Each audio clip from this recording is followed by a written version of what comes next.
ನಮಸ್ತೆ ವೀಕ್ಷಕರೇ, ಮತ್ತೊಂದು ವಿಡಿಯೋಗೆ ಪ್ರೀತಿಯ ಸ್ವಾಗತ ಸುಸ್ವಾಗತ. ಅಯೋಧ್ಯೆಗೆ ಹೊರಟಿದ್ದ ವಿಶೇಷ ರೈಲಿಗೆ ಕಲ್ಲು ತೂರಾಟ ನಡೆದಿದೆ. ಹೌದು ವೀಕ್ಷಕರೇ, ಗುಜರಾತ್ನ ಸೂರತ್ನಿಂದ ಅಯೋಧ್ಯೆಗೆ ತೆರಳುತ್ತಿದ್ದ ಆಸ್ಥಾ ವಿಶೇಷ ರೈಲಿಗೆ ಮಹಾರಾಷ್ಟ್ರದ ನಂದೂರ್ಬಾರ್ ಬಳಿ ಭಾನುವಾರ ತಡರಾತ್ರಿ ಕಲ್ಲು ತೂರಾಟ ನಡೆದಿದೆ.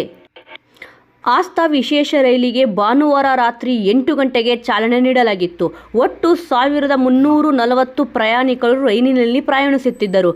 ರಾತ್ರಿ 10:45ಕ್ಕೆ ನಂದೂರ್ಬಾರ್ ಬಳಿ ರೈಲಿಗೆ ದುಷ್ಕರ್ಮಿಗಳು ಕಲ್ಲು ತೂರಾಟ ನಡೆಸಿದ್ದಾರೆ. ಇದು ಪ್ರಯಾಣಿಕರಿಗೆ ಆತಂಕಕ್ಕೆ ಒಳಗಾಗುವಂತೆ ಮಾಡಿದೆ ಎಂದು ಪೊಲೀಸರು ತಿಳಿಸಿದ್ದಾರೆ. ದಾಳಿಯ ಸಮಯದಲ್ಲಿ ಕೆಲವು ಪ್ರಯಾಣಿಕರು ತಕ್ಷಣ ಎಚ್ಚೆತ್ತು ಕಿಟಕಿಯ ಗಾಜನ್ನು ಮುಚ್ಚಿದ್ದಾರೆ.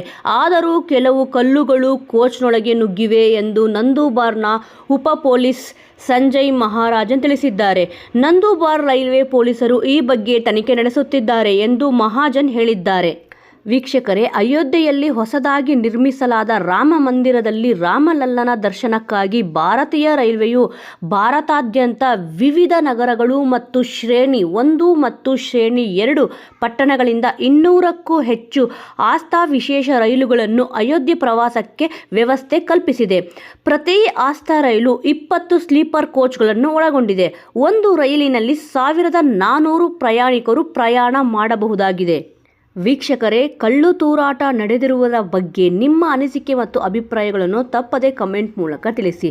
ಇನ್ನೂ ಹೆಚ್ಚಿನ ಇಂಟ್ರೆಸ್ಟಿಂಗ್ ವಿಡಿಯೋಗಳಿಗಾಗಿ ನಮ್ಮ ಚಾನಲನ್ನು ಸಬ್ಸ್ಕ್ರೈಬ್ ಮಾಡಿಕೊಳ್ಳಿ. ಮುಂದಿನ ವಿಡಿಯೋದಲ್ಲಿ ಮತ್ತೆ ಸಿಗೋಣ. ಜೈ ಶ್ರೀರಾಮ್.